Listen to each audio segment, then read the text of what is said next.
One of the best bits of information I heard, best news stories, you may have missed, and I'm sure you did, because of the fact that, well, these stories don't necessarily make it. Out of Spokane, Washington, there's a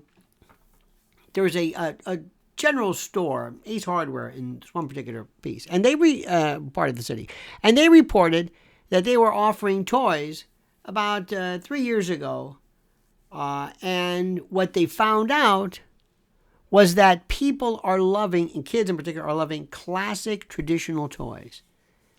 For example, some of the store's most popular items look similar now to decades ago. Legos, Pokemon, Barbie dolls, Hot Wheels. Pokemon, they said, is a huge seller right now. Despite being introduced in the 60s, sales of the Tonka Mighty Dump truck rose more than 250% year over year during COVID. Later on, Care Bears went through the roof. Remote-controlled cars. Fisher-Price toys. Game Boys. Yeah, Game Boys. And there's something that's important too, which is critical. And I want you to listen to me. When we were kids, I don't know how old you are, but we used to actually take a ball. And when you would be throwing the ball, you as a kid would say, okay, it's spherical. I'm getting it. Okay, this is lengthwise or whatever this way. This is spherical. And also, there's a lot of weird parietal lobe, locomotor, propriocentric type of things where you're saying, I have to judge the distance of throwing this. I have to also talk to you when we're playing. And I also have to get good at holding things and grabbing things and playing with things instead of swiping. Kids today are having a hard time holding pencils and pens because they've never used their hands. Their hands are for all practical purposes, worthless. Because their information and their data comes at them left and right, just in these huge blurts, these blasts of information, instead of this is important, instead of you being able to read something and follow something, their eyes are unable to track. That's why reading scores are non-existent. When we did things, when we played with Lincoln Logs and Legos and board games and climbing trees and things that seemed not very, high tech, those were actually the highest of tech when it came to brain production. Years ago, there was there was a show called Babies, I think it was called Babies, and they looked at it's been a while since, I haven't thought about it since now.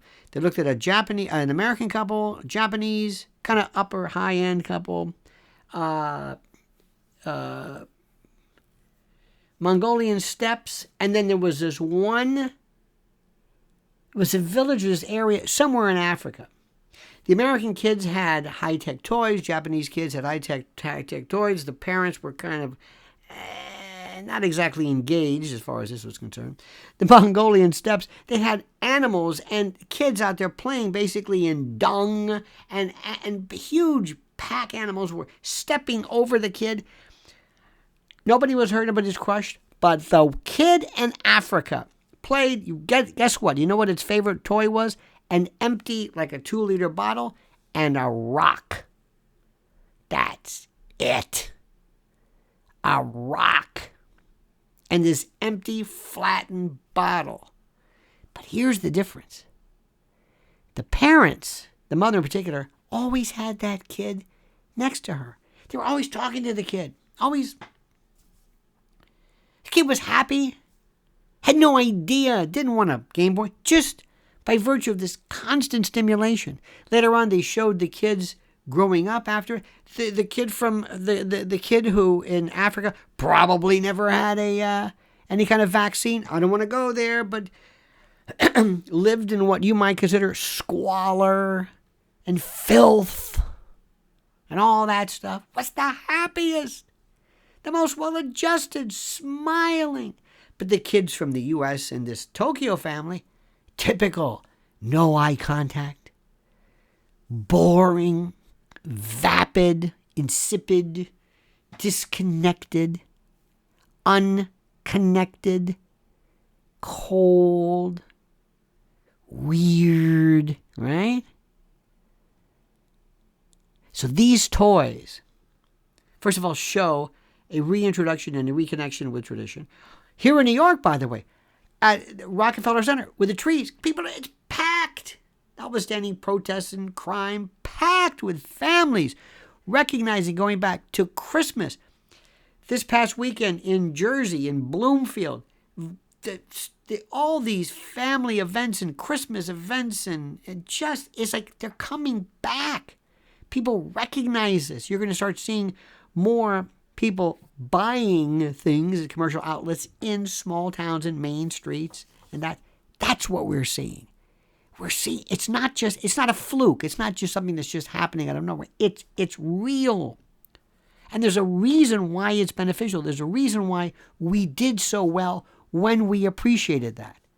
I'm telling you, it's happening. It's coming back. And you're also going to see a resurgence in little things. For example, one of the greatest, what a gig this is, American Girl.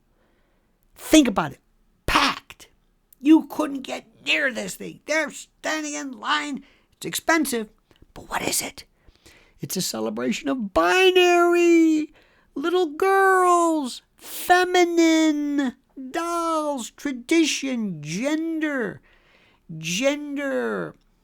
classic, prototypical, archetypical, archetypal, binary, usual, boy, girl, gender. And you can't get away from it. Why? Because it's hardwired. And you can have all of the TikTok freaks you want. Look, it's a free country. If you want to walk around with a as your pronoun, knock yourself out. If you think you're a Dalmatian, I don't care. But most people don't think like that. And we're seeing, ladies and gentlemen of the jury, we're seeing a return to this.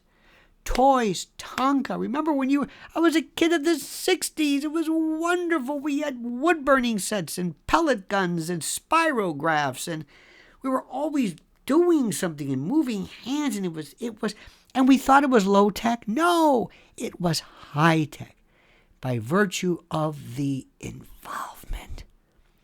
By virtue of the involvement and by virtue of the